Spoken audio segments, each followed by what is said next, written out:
Bonjour, bienvenue sur cette nouvelle vidéo de Shenzhen Yo, mais ce coup-ci c'est dans la vraie vie. Oui, si je suis à nouveau dans Shenzhen Yo, c'est pour revenir sur notre petit exercice, enfin le jeu vidéo que j'avais utilisé pour faire un exemple sur l'utilisation des portes logiques. Là, je vais faire une petite vidéo un peu à part pour faire un peu d'électronique, parce que sur la chaîne, ça fait longtemps que j'en ai pas fait. Hein, j'ai fait du tuto, je vous ai dit voilà, on fait ci, on fait ça. Et je vous ai montré comment utiliser des portes logiques dans un jeu. Alors moi je sais que le jeu est correct. Mais vous, si vous n'y connaissez rien en électronique et vous avez jamais utilisé les portes logiques et que vous avez juste ma parole comme quoi ça c'est correct. Du coup, un petit extra pour faire une petite pause, enfin pour faire un petit peu d'extra tout simplement. On va le faire, on va répliquer ça, ce montage là, mais dans la vraie vie. Shenzhen Yo IRL. Ok, donc comme ici, on va prendre un microcontrôleur pour générer des signaux et on va utiliser des portes logiques pour générer des signaux alternatifs. Voilà, donc là on prend le signal clic 0 hein, qui sort du microcontrôleur et j'applique une porte inverseuse pour générer le signal clic 1. Donc on va faire pareil. Donc là vous m'avez pas vu faire parce que comme je viens de vous le dire, j'ai foiré l'enregistrement 2-3 fois, donc toute la partie recopiage et tout je l'ai déjà faite hein. Donc je vous montrerai une belle photo de mon recopiage, enfin vous verrez de toute façon après parce que j'ai fait mon recopiage sur un cahier au stylo pour que vous voyez bien. Donc on va prendre les signaux clic 0, drink 0 et drink 2. Ok. Et puis après avec la porte logique inverseuse, on va inverser le signal clic 0 pour générer le clic 1. Et ici on va générer le signal drink 1 avec une porte non ou. Voilà. Qu'est-ce qui va se passer? Donc je vais bien générer avec la porte non ou la suite. Le seul truc c'est que j'ai pas de porte inverseuse. Toute simple. Mais si vous faites attention à la fin de ma vidéo sur l'algèbre de boules, vous voyez que je transforme un non et en ou avec les entrées inversées. Et donc ça vous met la puce à l'oreille comme quoi on peut transformer les portes logiques les unes dans les autres. Hein. C'est comme les neutrinos. Ils sont pas définis les machins. Tu les as bien au départ, mais à la fin, si tu commences à les combiner, ça fait n'importe quoi. Les portes logiques, c'est ça. Avec juste des portes et, on peut faire tous les autres types de portes. Et le principe s'applique sur toutes les portes logiques, sauf les portes inverseuses. Encore que. Faudrait que je réfléchisse au truc, mais il se peut qu'avec rien que des portes inverseuses, on arrive à tout faire. Donc, mais je pense pas. En tout cas, c'est totalement contre-intuitif. Mais avec juste des portes ou, on est capable de faire des portes et non ou. Et des ou exclusifs. Je vous dis, on peut faire tous les types de portes avec juste un seul type de porte. Moi, j'ai juste des non et des non ou. Du coup, là non ou ça tombe bien, mais la porte inverseuse, j'en ai pas. Du coup, il va falloir trouver une manière de cheater la porte, une porte non et ou une porte non ou, pour arriver à faire une porte inverseuse tout court.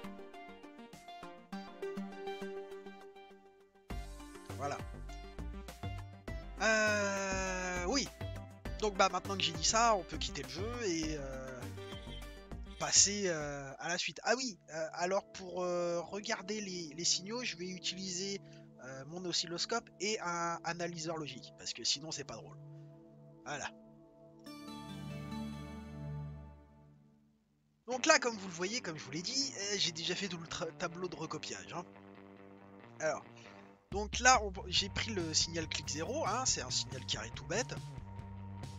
Et puis, quand le signal est haut, on peut simplifier ça par un 1.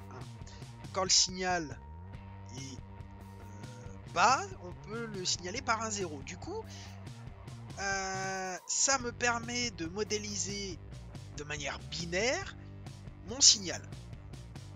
Et j'ai fait ça avec le signal drink 0 et drink 2. Et là, vous vous posez la question, mais pourquoi t'as barré le 0 ici? C'est une vieille habitude d'informaticien. D'ailleurs, il faudrait que je les barre partout où il y a des zéros. Mais quand on mélange les lettres et les chiffres, faut prendre l'habitude de barrer les zéros pour pas les confondre avec des O majuscules. Voilà, c'est tout. C'est pour ça qu'ici je barre pas les zéros. Et dans certaines polices de caractères, vous voyez soit des zéros barrés, soit un point à l'intérieur du zéro. Comme ça. C'est pour faire la différenciation entre le O et le 0. Tout simplement. Alors, où est-ce que j'en étais? Oui, donc là on voit tout ça. Et là vous voyez un tableau avec des nombres et puis les signaux qui sont mis comme ça. Et puis là vous voyez un autre truc. D'où est-ce que ça vient? Eh ben ça vient que on commence déjà à réfléchir à notre code. Hein. Comment on va faire rentrer nos signaux dans la mémoire de l'Arduino et comment on va cracher notre signal. Hein. Donc bah, déjà ce qui est bien c'est que c'est pas un signal analogique. Du coup c'est beaucoup plus simple à faire. Tout ce qu'on a à faire c'est allumer et éteindre une patte de l'Arduino pour générer notre signal. Et ça c'est très facile à faire. Ce qui est plus compliqué à faire c'est quand on a des signaux comme ça. Et il faut d'abord se renseigner donc, et faire un peu de recherche. Du coup, le signal clic 0 qui est le plus simple à générer, c'est on allume et on éteint une patte. Hein, parce que là, on a du courant, là, on n'a pas de courant. C'est comme ça qu'on fait des 0 et des 1 en informatique. Oui, en informatique et en électronique. Quand il y a du jus, quand il n'y a pas de jus. Voilà, ça fait un 1 ou un 0. Respectivement. Et du coup... comment qu'on stocke ça dans la mémoire de notre Arduino? Alors, une manière super naïve de faire ça, c'est de stocker chaque signal dans un tableau à une dimension. Hein. Donc là, on voit que j'ai fait un tableau à 2 dimensions, mais on peut faire des tableaux à une dimension. Donc, c'est-à-dire qu'un tableau à une dimension, c'est juste... putain, ma main elle est pas droite, mais c'est pas grave. Donc voilà, on a juste cette ligne là dans un tableau. Ensuite, dans un deuxième tableau, on a juste la deuxième ligne et la troisième ligne aussi. Et ensuite, notre code, enfin notre Arduino va avoir du code qui va lire chaque entrée dans le tableau une à une et suivant que c'est un 1 ou un 0, allumer ou éteindre une patte. Et ça c'est très facile parce qu'il suffit de prendre le 1 qu'il y a dans le tableau, de le mettre dans le bon espace de mémoire de l'Arduino, ou alors dans le code de l'Arduino, on verra ça juste après, et ça marche. Hein, ça va allumer, éteindre, vous allez voir. Moi ce que je voulais faire c'est utiliser un tableau à 2 dimensions pour n'avoir qu'un seul tableau, mais en termes d'espace mémoire c'est strictement pareil, c'est juste que en termes de code, ce serait mieux d'avoir un seul tableau. Mais on va déjà faire ça de manière hyper naïve. Hein, parce que moi j'ai réfléchi en plus à une autre manière qui est beaucoup plus complexe. Enfin beaucoup plus complexe, qui est plus compliquée. Mais qui en termes de vitesse d'exécution et d'économie de la mémoire, elle se pose là. On va commencer d'abord par la méthode naïve avec des tableaux. Un tableau par fonction et puis on va regarder déjà si ça se comporte bien. Hein. Donc ça c'est pas bon. Hein. Alors en C++, comment on écrit un tableau? Parce que je vais rester avec le C++. Hein. Alors on a le nom du tableau. Tableau. Hop. Et ensuite, il faut lui dire quel type de nombre on va mettre dedans. Alors on va mettre des entiers. Int.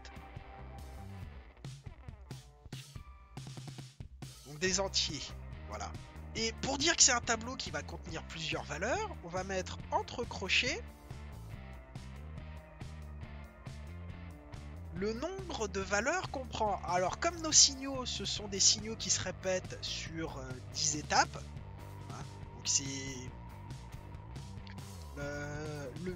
la plus petite unité de temps qu'il y a sur Shenzhen IO dans nos signaux, c'est une unité de temps. Le signal le plus rapide, entre guillemets, à un changement d'état par unité de temps. Je sais pas si c'est très clair, mais vous allez voir, c'est très facile une fois que vous êtes habitué. Donc, on a ici 10 unités de temps, en fait. Un signal sur 10 unités de temps. Il se répète seulement sur 2 unités de temps. Mais pour simplifier les choses pour la suite, il y a 10 unités de temps. Donc, il faut mettre 10 cases. Et là, vous voyez dans mon tableau que c'est numéroté des 0 à 9. Ce qui fait nos 10 cases. Hein. 1, 2, 3, 4, 5, 6, 7, 8, 9, 10. Et là, vu que je viens de compter devant vous dans mon tableau, vous voyez qu'un ordinateur ne fait pas comme nous. Hein.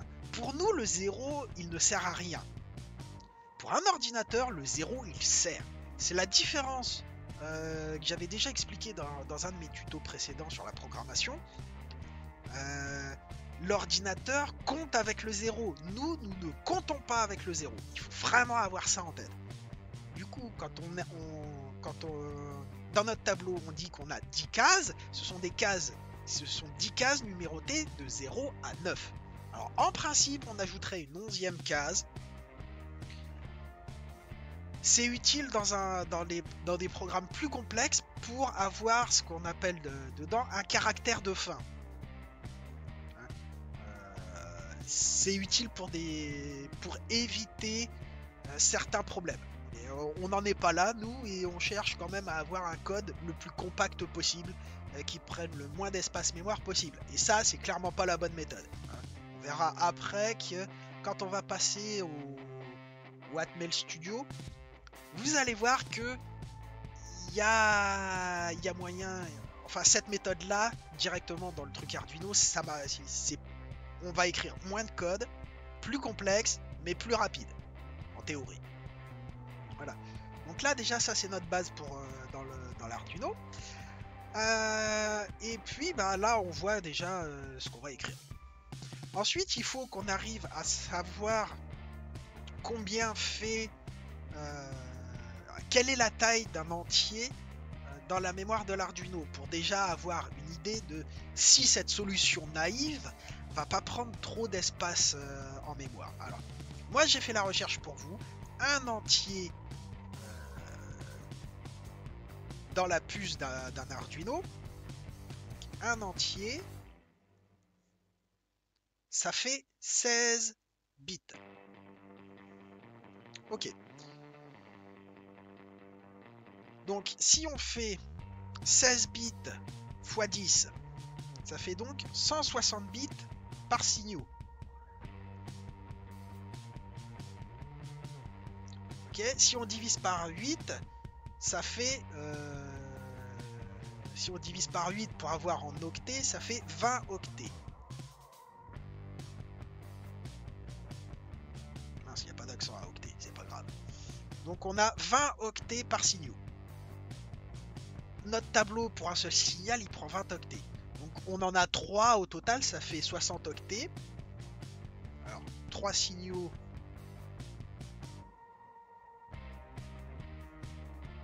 à 20 octets, ça nous fait 60 octets. Donc ça va. Hein. Si on se rappelle, de toute façon on va regarder la documentation juste après. Hein. La documentation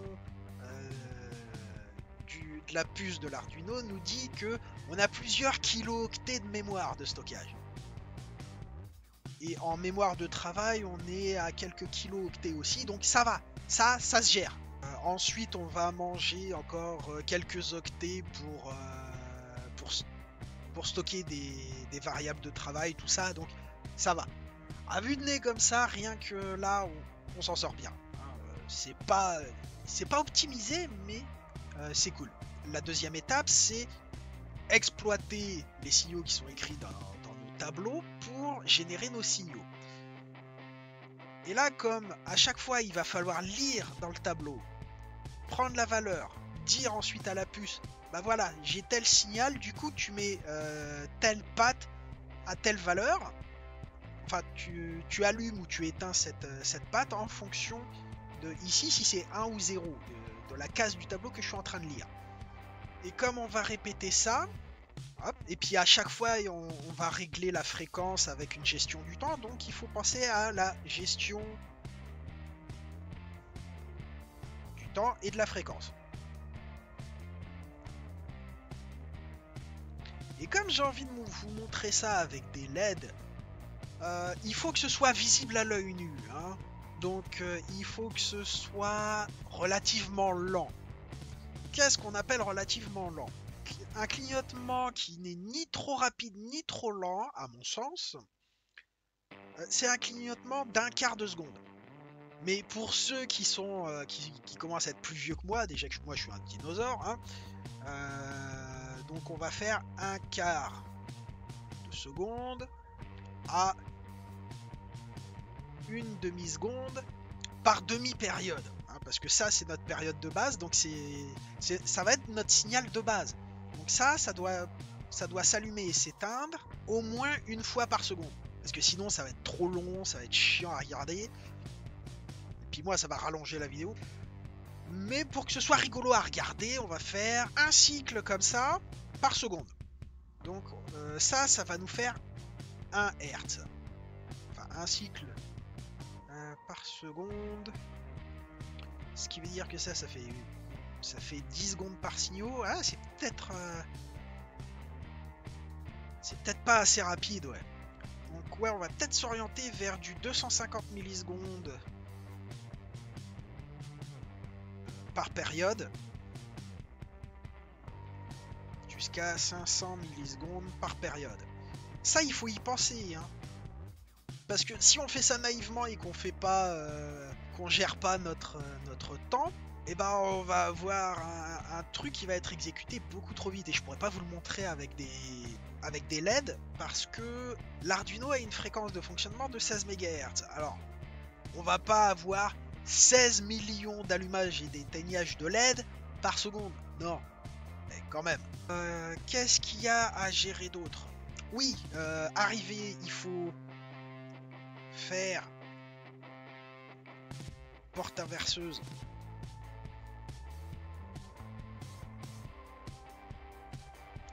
Alors, j'ai deux types de portes. Moi, j'ai des portes non et des portes non ou. Vu qu'on va utiliser la porte non ou parce que il faut combiner les signaux drink 0 et drink 2 avec une porte non ou pour arriver à faire drink 1, et ben on va utiliser les portes non et pour faire la porte inverseuse. Avec NAND. Voilà. Si je veux afficher quelque chose avec des LED, il faut aussi que je prenne en compte le courant max que mes portes inverseuses peuvent prendre. Prendre en compte. Pour prendre en compte l'intensité, enfin l'ampérage max que ma porte NAND et ma porte NOR peut accepter, pour pas la griller tout simplement. Parce que on avait vu dans un de mes tutos précédents que si on met pas de résistance de protection avec une LED, je me brûle les yeux, hein. Bon, et on risque de cramer l'Arduino plus nos portes. Donc prendre en compte courant max.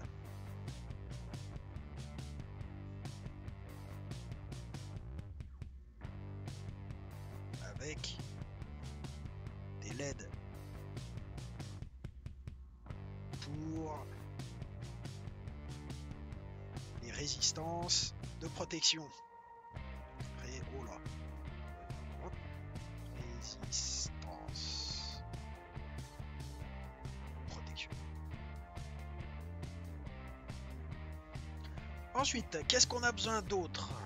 La prochaine étape, c'est faire notre schéma. Donc, faire un schéma, un bref schéma rapide, histoire qu'on sache ce qu'on va câbler et vers où on s'oriente. Hein? Alors, donc là, on a notre Arduino.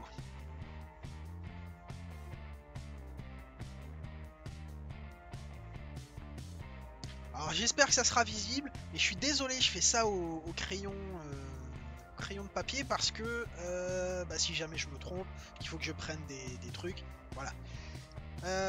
Ensuite, donc il nous faut une patte pour générer. Alors ça c'est drink. Non, ça c'est clic. On va commencer par clic 0.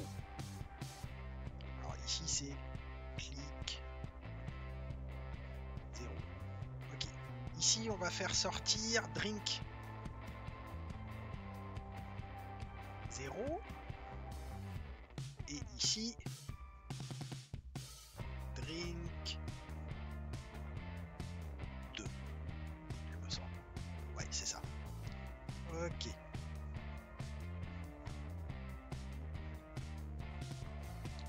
Alors, il faut ensuite on va donc, clic 0, on met la porte inverseuse.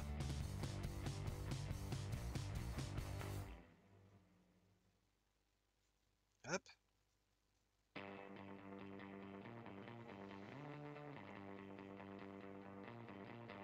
Mais il faut aussi hop.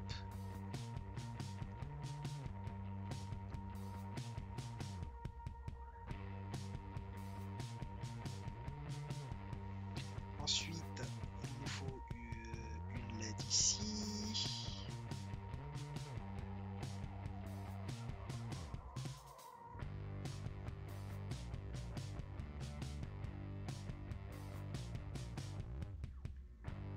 Donc LED là.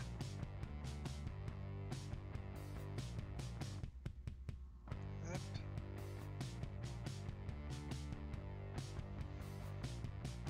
Et donc il faut une résistance ici. Alors ça fait un fusible, ça fait pas une résistance. Hop, résistance ici. Ou même après, c'est pas très grave. Voilà. Voilà. Hop. Ça, c'est connecté à la masse. Ensuite, drink 0 et drink 2. Alors, nano LED avec nos résistances. On va drink 0 qui part directement vers. Hop. Ah bah si, je me suis planté un peu sur les flèches, c'est pas très grave. On met la résistance.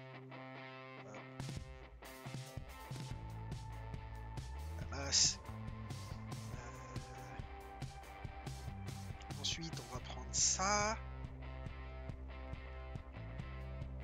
Hop.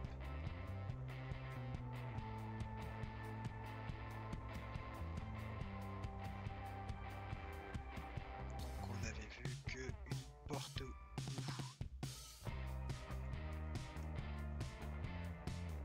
quelque chose comme ça. Hop. Et comme c'est non ou, hop là.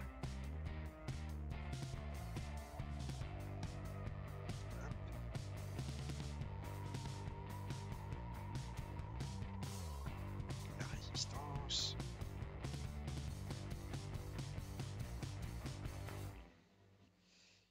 Ici. Hop.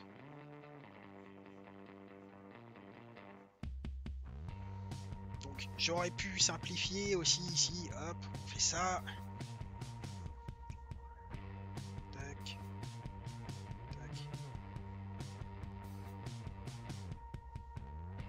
Ici, hop, on connecte tout le monde. Hop. Hop. Hop. Hop. Hop.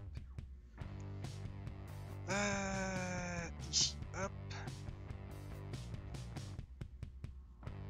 Et voilà. Donc là, on a notre schéma. Ça ressemble un peu à ce qu'on avait dit. Ça ressemble plus ou moins à ce qu'on a fait de l'autre côté. Et en principe, ça devrait marcher. Voilà. Donc ça, on va le garder de côté. Alors, pour ceux qui risquent de pas voir correctement, aurez le même schéma mais en plus joli disponible. Voilà. Donc maintenant on va passer à l'étape de codage. Alors vous allez passer à CodeBlocks et moi je vais passer à autre chose.